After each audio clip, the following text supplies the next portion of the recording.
صبح ناشتے کے وقت ازمیر نے براہ راست بات شروع کی. میں نے فیصلہ کیا ہے ہم دونوں کے درمیان جو کچھ ہے وہ ختم کرنا چاہتا ہوں.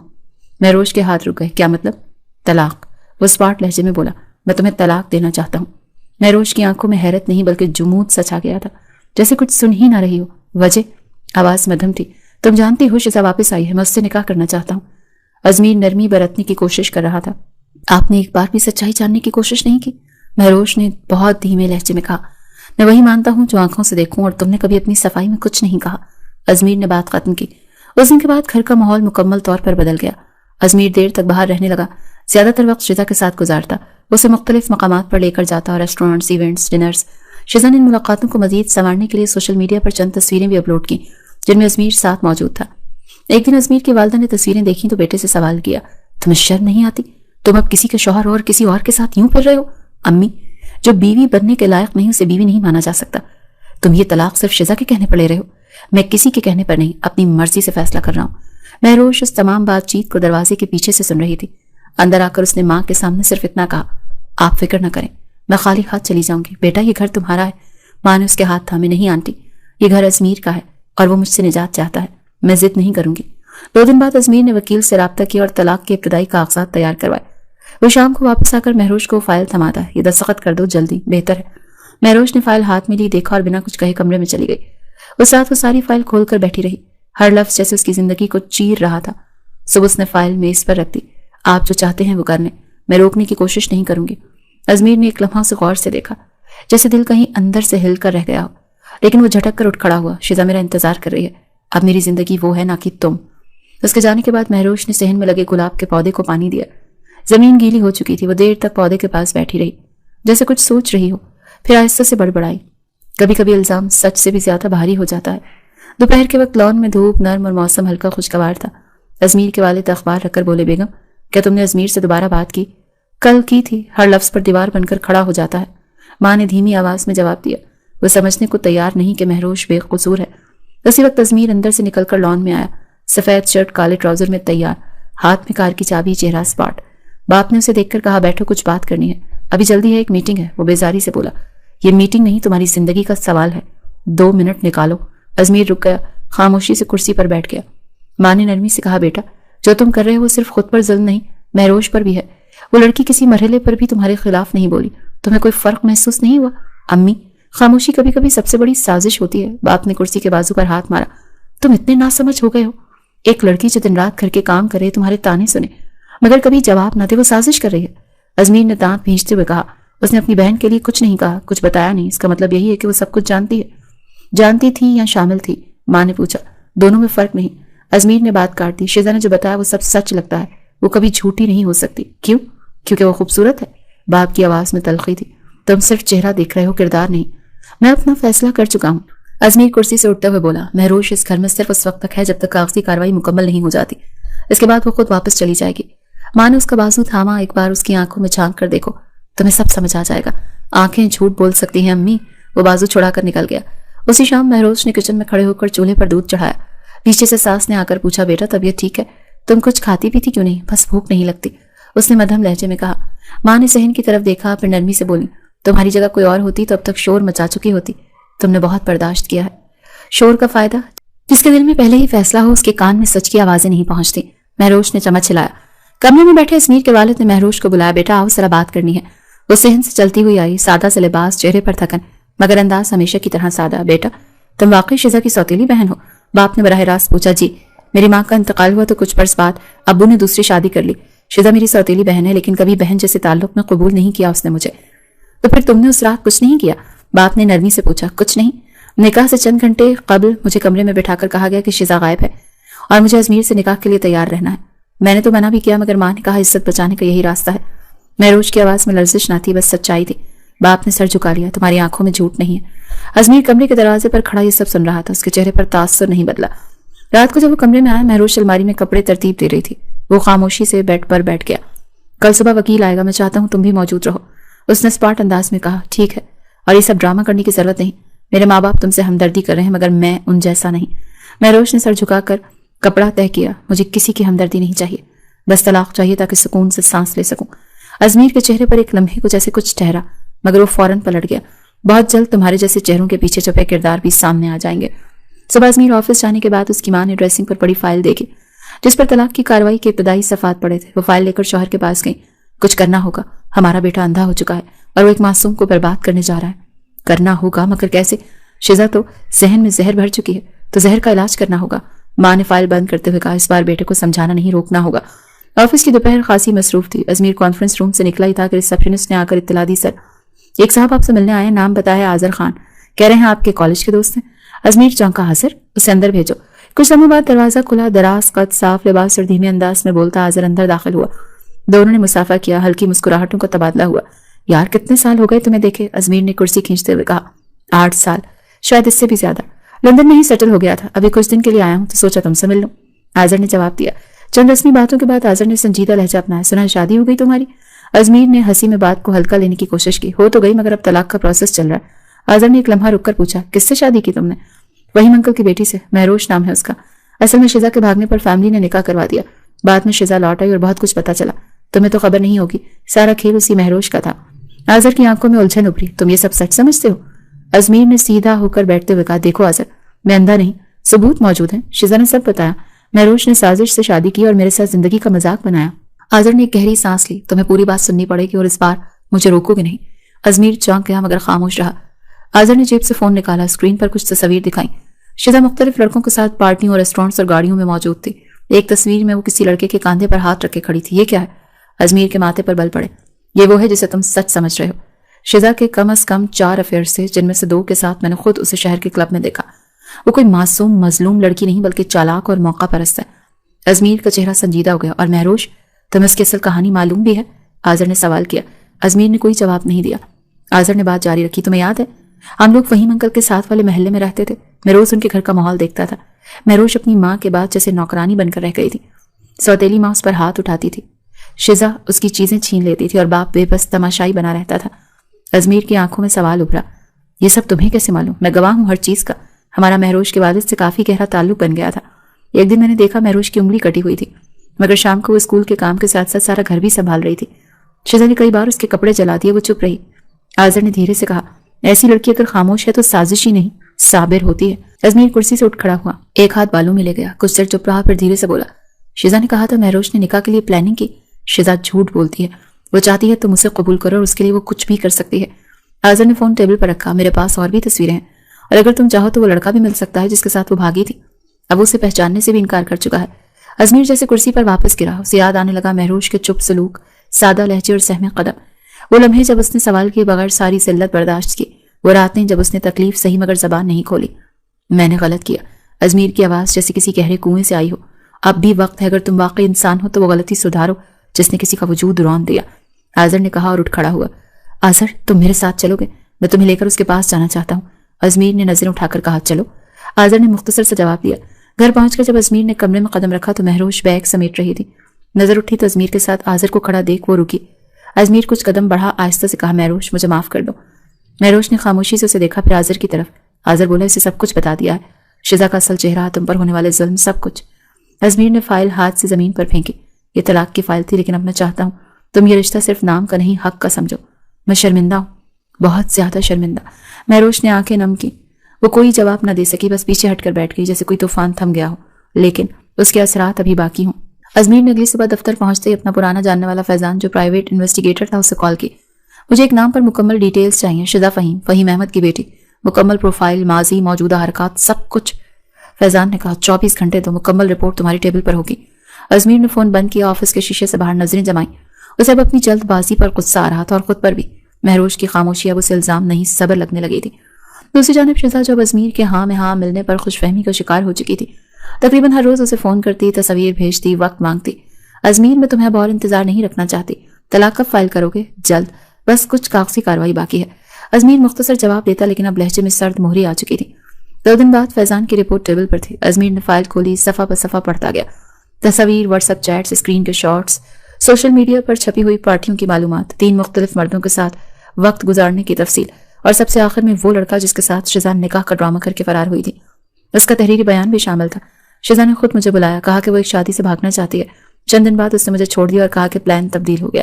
ازمیر نے فائل بند کی، کرسی سے اٹھا، سیدھا اپنی کار میں بیٹھ کر شیزا کے فلیٹ کی طرف روانہ ہوا۔ دروازہ اس نے خود کھولا، چہرے پر مسکراہٹ، ہاتھ میں کافی کپ۔ تم نے وقت پر آنے کی عادت بھی اپنا لی۔ ازمیر خاموشی سے اندر آیا، فائل اس کے ہاتھ میں تھی۔ یہ سب کیا ہے؟ شیزا نے فائل کی طرف اشارہ کیا۔ یہ وہ سچ ہے جسے تم مجھ سے چھپا رہی تھی۔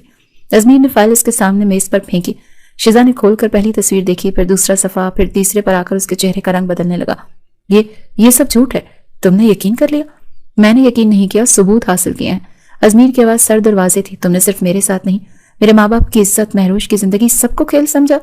شیزا نے آگے بڑھ کر اس کا بازو پکڑنے کی کوشش کی۔ میں نے ایسا کچھ نہیں کیا، وہ سب پلان تھا، میں نے بس تمہیں واپس پانا چاہا۔ محبت اور سازش میں فرق ہوتا ہے شیزا، تم نے محبت کی آڑ میں مہروش کو ذلیل کیا اور مجھے اندھا بنانے کی کوشش کی۔ شیزا کی آواز بلند ہوئی۔ تمہیں آخر اس خاموش لڑکی میں کیا نظر آ گیا؟ وہ جو تمہارے چیخنے سے چھپا رہا، سچ، وقار، خاموشی میں چھپی عزت۔ ازمیر پیچھے ہٹ گیا۔ آج کے بعد تم میری زندگی سے مکمل طور پر ختم ہو، دوبارہ کبھی میرے پاس یا میرے گھر کے آس پاس نظر نہ آنا۔ دروازہ بند ہوا، شیزا فرش پر بیٹھ گئی، فائل کے پنے اس کے سامنے بکھرے پڑے تھے۔ گھر پہنچ کر ازمیر نے آذر کو فون کیا۔ شیزا سے بات ختم کر دی۔ تم ٹھیک تھے، سب کچھ واضح ہو گیا، آپ کیا کرو گے؟ آذر نے پوچھا۔ مہروش سے معافی مانگوں گا، شاید قبول نہ کرے، لیکن سچ کے ساتھ کھڑا تو ہو سکتا ہوں نا۔ وہ گھر آیا، کمرے میں داخل ہوا تو مہروش ڈریسنگ کے سامنے کھڑی تھی، سادہ لباس، بالوں میں تیل لگا ہوا اور چہرہ تھکا مگر پرسکون۔ مہروش، اس نے پلٹ کر دیکھا۔ جی، میں تم سے کچھ کہنا چاہتا ہوں۔ ازمیر کی آواز میں جھجک تھی۔ کہہ لیجیے، اور اگر طلاق کے کاغذات لائے ہیں تو لائیں، دیجیے، میں نے فیصلہ کر لیا، میں مزید یہاں نہیں رہوں گی۔ ازمیر نے قدم بڑھایا۔ طلاق کا تو سوال ہی پیدا نہیں ہوتا، میں شرمندہ ہوں بہت زیادہ، اور وہ سب کچھ میری کردار کشی، تذلیل، الزام، ان سب کا کیا؟ مہروش کی آنکھیں نم تھی۔ تمہارے سوال کا جواب میرے لفظوں میں نہیں، میرے عمل میں ہوگا۔ ازمیر نے جیب سے وہی طلاق کی پرانی فائل نکالی اور اس کے سامنے پھاڑ دی۔ یہ میرے گناہوں کی دستاویز تھی، آج اسے ختم کر رہا ہوں یار۔ مہروش نے نظریں چرا لی۔ کبھی کبھی معافی وقت پر مانگی جائے تو بامعنی ہوتی ہے، اب شاید دیر ہو چکی ہے۔ ازمیر کچھ لمحے اسے دیکھتا رہا، پھر آہستہ سے بولا، اگر تم جانتی ہو کہ میں بدل گیا ہوں تو مجھے ایک موقع دو، اگر نہیں تو میں روز اپنی معافی ثابت کرتا رہوں گا۔ مہروش خاموش رہی۔ دروازے کے باہر آذر کھڑا تھا، اندر کی باتیں سنی جا رہی تھی، لیکن اس بار گواہ صرف دیواریں نہیں تھی، سچ بھی تھا جو دیر سے آیا مگر مکمل آیا۔ گھر میں فضا معمول سے زیادہ خاموش تھی۔ مہروش دن بھر کمرے سے باہر نہیں نکلی تھی۔ ازمیر نے کئی بار دروازے کی طرف دیکھا لیکن کچھ کہنے کا حوصلہ نہیں کر پائی۔ شام کو جب وہ کچن میں پانی لینے گئی تو اچانک چکر آیا اور وہ گر پڑی۔ آواز سن کر ملازمہ دوڑی، پھر ماں آئی اور فوری ڈاکٹر کو بلایا۔ ڈاکٹر نے معائنے کے بعد نسخہ لکھا، پرس اٹھایا اور جاتے جاتے دروازے پر کھڑی ساس سے کہا، مبارک ہو، آپ دادی بننے والی ہیں۔ ماں نے حیرت سے پیچھے دیکھا، مہروش کی طرف جو صوفے پر چپ بیٹھی تھی۔ کیا یہ سچ ہے؟ وہ دھیرے سے بولی۔ مہروش نے نظریں نہیں اٹھائیں، صرف سر ہلایا۔ ازمیر عین اس لمحے آیا۔ ڈاکٹر ابھی آ گئی۔ کیا کہا اس نے؟ ماں نے سیدھا جواب دیا، تم باپ بننے والے ہو۔ ازمیر کا چہرہ سپاٹ ہو گیا، پھر اس کی نظریں مہروش پر مرکوز ہو گئیں۔ کیا یہ میرا بچہ ہے؟ اس کی آواز میں شک تھا۔ مہروش نے سر اٹھایا، جو بھی ہے تمہارا ہے۔ ازمیر نے کچھ دیر خاموشی اختیار کی، پھر بولا، یہ وقت نہیں ہے بچہ لانے کا، ابھی بہت کچھ ٹھیک ہونا باقی ہے۔ ماں نے حیرت سے بیٹے کو دیکھا۔ کیا کہہ رہے ہو تم؟ میں کہہ رہا ہوں کہ یہ بچہ ضائع کروا دینا چاہیے، نہ ماں تیار ہے نہ باپ۔ کیا؟ مہروش کی آواز لرز گئی۔ تمہیں یہ بچہ نہیں چاہیے؟ ازمیر نے کاندھے اچکائے۔ نہیں، کم از کم ابھی تو نہیں۔ اگلے لمحے ماں کا ہاتھ ازمیر کے چہرے پر پڑا، زوردار تھپڑ۔ یہ تم نے کیا کہا؟ تم اپنے بچے کو مارنا چاہتے ہو؟ غیرت مر گئی ہے تمہاری؟ ازمیر نے ہاتھ گال پر رکھا، ساکت رہ گیا۔ ماں کی آنکھوں میں آنسو آ چکے تھے۔ جس ماں نے تمہیں جنم دیا تم اس ماں کے دل کو توڑ رہے ہو؟ جس عورت نے تمہارے سارے ظلم برداشت کیے اس کی کوکھ سے تم اپنا خون ختم کرنا چاہتے ہو؟ ازمیر نے نظریں چرائی۔ امی میں پریشان تھا، جذبات میں کہہ گیا۔ نہیں، تم دل سے کہہ رہے تھے، سچ وہی ہوتا ہے جو پہلے نکلے۔ مہروش چپ چاپ بیٹھی رہی، ایک بار بھی اس نے اپنا دفاع نہیں کیا۔ ماں غصے سے بولی، تمہیں اس پر اعتبار نہیں تھا، وہ سہتی رہی۔ تم نے اس کے کردار پر شک کیا، وہ چپ رہی۔ تم نے اسے طلاق کی دھمکی دی، وہ گھر سے نہ نکلی۔ اب جب قدرت نے تمہیں ایک نیا موقع دیا تو تم اسے بھی ختم کرنا چاہتے ہو؟ ازمیر پیچھے ہٹ گیا، صوفے پر بیٹھا، دونوں ہاتھوں سے اپنا چہرہ چھپا لیا۔ ماں نے مہروش کے کاندھے پر ہاتھ رکھا۔ بیٹا، تم فکر نہ کرو، یہ بچہ تمہارا فخر ہوگا۔ مہروش نے آنکھوں میں نمی کے ساتھ سر ہلایا۔ ازمیر نے رات کا کھانا نہیں کھایا، کمرے میں جا کر کئی گھنٹے بیڈ پر خاموش بیٹھا رہا۔ ساری رات ذہن میں ماں کے الفاظ گونجتے رہے۔ صبح جب وہ کچن میں گیا تو مہروش ناشتہ تیار کر رہی تھی۔ اسے دیکھ کر ایک پل کو ٹھٹکی مگر پھر دوبارہ چائے کے کپ میں دودھ ڈالتے ہوئے بولی، تمہارے لیے ٹوسٹ بنا دوں؟ ازمیر نے بیٹھتے ہوئے آہستہ سے کہا، نہیں، بس چائے دے دو۔ چائے کے دوران اس نے کہا، میں کل رات کے لیے معذرت خواہ ہوں، میں شاید وہ سب نہیں کہتا اگر میں بہتر انسان ہوتا۔ مہروش نے چائے اس کے سامنے رکھ دی۔ معذرت ہر بار سب کچھ درست نہیں کرتی۔ ازمیر نے کچھ کہنا چاہا مگر الفاظ مفقود ہو گئے۔ کمرے میں آ کر اس نے دراز کھولی، پرانی فائلیں، شیزا کے پرنٹ آؤٹ، سب کچھ نکال کر پھاڑنے لگا۔ آذر کی باتیں بھی یاد آنے لگی۔ تم اگر مرد ہو تو ان سب لفظوں کا بوجھ خود اٹھانا سیکھو، جو تم نے کسی عورت پر ڈالے تھے۔ دوپہر کو وہ والد کے پاس جا بیٹھا۔ ابو، آپ کو کبھی لگا کہ میں غلط تھا؟ ہم والدین بچوں کو خود فیصلے کرنے دیتے ہیں، لیکن یہ تم پر تھا کہ وقت پر خود کو پہچان لیتے۔ میں نے مہروش کو توڑ دیا ابو۔ اب وہ میرے قریب تو ہے لیکن مجھ سے دور ہو چکی ہے۔ تو پھر خود کو بدل دو، وہ شاید معاف نہ کرے مگر بچہ تمہیں روز تمہارا عکس دکھائے گا۔ رات کو ازمیر مہروش کے کمرے میں آیا، دروازے پر دستک دی۔ کیا میں اندر آ سکتا ہوں؟ مہروش نے سر ہلا دیا۔ وہ خاموشی سے کرسی پر بیٹھ گیا۔ یہ بچہ، یہ جو تمہارے اندر پل رہا ہے، میں چاہتا ہوں وہ میرے جیسا نہ ہو۔ مہروش نے پہلی بار آنکھوں میں دیکھ کر کہا، تم چاہو تو سب کچھ بدل سکتا ہے، لیکن چاہنے اور نبھانے میں بہت فرق ہوتا ہے۔ ازمیر نے دھیرے سے سر جھکا لیا۔ میں صرف کہنا نہیں، ثابت کرنا چاہتا ہوں۔ مہروش کی خاموشی اس بار ناراضگی نہیں بلکہ سوچ کی علامت تھی۔ شاید اس میں کہیں بہت پیچھے سے ہلکی سی امید جاگ رہی تھی جو برسوں کے زخموں کے باوجود مرنے کو تیار نہیں تھی۔ اس دن سرد ہوا چل رہی تھی۔ اسپتال کے وارڈ کے باہر ازمیر بیٹھا تھا، ٹھنڈی کرسی پر۔ گھنٹوں گزر گئے تھے لیکن اس کا دھیان صرف اندر کمرے کے دروازے پر تھا۔ کچھ دیر بعد نرس باہر نکلی۔ مبارک ہو بیٹا۔ بیٹا ہوا ہے۔ ازمیر بے اختیار اٹھ کھڑا ہوا۔ مہروش کیسی ہے؟ ٹھیک ہے، کمزوری ہے لیکن فٹ ہے۔ ازمیر دروازے کی طرف بڑھا مگر اندر جاتے قدم کچھ لمحوں کو رکے۔ دروازہ کھولتے ہی نظر بیڈ پر لیٹی مہروش پر پڑی جو آنکھیں بند کیے تھی اور ایک نرس بچے کو اس کے پہلو میں رکھ رہی تھی۔ ازمیر آہستہ سے اندر داخل ہوا۔ بیٹا نرمی سے رو رہا تھا۔ نرس نے بچے کو سیدھا کیا اور ازمیر کے اشارے پر اسے گود میں تھما دیا۔ چھوٹے سے وجود کو دیکھتے ہوئے اس نے دل میں ایک عجیب سی نرم ہلچل محسوس کی۔ مہروش نے آنکھیں کھولی۔ تھکن زدہ آنکھوں میں سوال بھی تھے اور خاموشی بھی۔ میں کچھ بول نہیں پا رہا، ازمیر نے بچے کو نرمی سے سہلاتے ہوئے کہا۔ بس ایک بات کہنا چاہتا ہوں۔ شکریہ۔ مہروش نے کوئی جواب نہیں دیا، صرف نظر اپنے بیٹے پر مرکوز رکھی۔ ہسپتال سے واپسی پر ازمیر نے کمرے کی سجاوٹ خود کروائی۔ مہروش کے لیے گرم سوپ، بچے کے لیے مکمل ضروریات کا بندوبست، سب کچھ پہلی بار ازمیر نے خود کیا۔ کچھ اور چاہیے ہو تو بتانا، اس نے بیڈ کے پاس رکھے اسٹول پر بیٹھتے ہوئے کہا۔ مہروش نے نگاہ اٹھائے بغیر کہا، چاہیے تو کچھ نہیں، لیکن پھر بھی اگر دل کرے میں اب سننے کے لیے تیار ہوں۔ وہ نرمی سے بولا۔ اگلے کچھ دن خاموشی سے گزرے۔ ازمیر روز صبح بچے کو خود گود میں اٹھاتا، مہروش کے لیے ناشتہ تیار کرواتا، دوائیں وقت پر دیتا۔ ایک دن وہ بیٹے کو جھولے میں ڈال رہا تھا جب مہروش کمرے میں داخل ہوئی۔ وہ رک کر اسے دیکھنے لگا۔ کپڑے بدلنے آئی ہو؟ مہروش نے آہستہ سے کہا۔ ازمیر نے اس بات میں سر ہلایا اور دروازے کی جانب بڑھا، لیکن جانے سے پہلے رکا۔ مہروش، تم نے مجھے برداشت کیا، اس کے لیے کوئی لفظ نہیں کافی، لیکن میں وعدہ کرتا ہوں اب وہ انسان بنوں گا جو تمہاری خاموشی کا حقدار ہو۔ مہروش نے کچھ نہ کہا، دروازہ بند کیا۔ ایک ہفتہ گزر گیا، گھر کے ماحول میں نرمی آ گئی۔ ماں باپ بھی اب مطمئن دکھائی دینے لگے۔